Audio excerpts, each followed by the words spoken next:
Altamiran indako jolas eremu naturala Lezoko udalaren eskakizun bada. Betiko parke tipologitik, nahi zuten pixka bat eremu naturalizatukoa eskaini aurrentzat.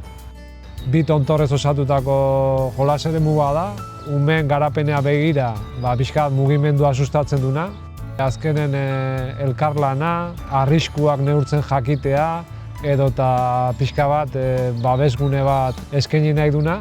Eta ondorioz badauzke 2 tontor horietan batean irristatzeko txirrista bat, modu desberdinean mugitu arazten duten jolasak, malguki bat, moilako soka lodi bat, enborrak, eta gero dauke olako etxola handi bat, taldian bilduta goteko babesgune bat, nolabait mundu magiko simboliko hori garatzea helburu izaten duna. Guk egiten proiektu gehienetan pixka bat atzetira maki naturalizazioa, alegia eremuak berdetzea, leku hortan dagoen baldintzetan egokien txertatuko landaredia gehitzea, eta gero aldi berdinen nolabaiteko izaera urbano batekin uztartu beharra.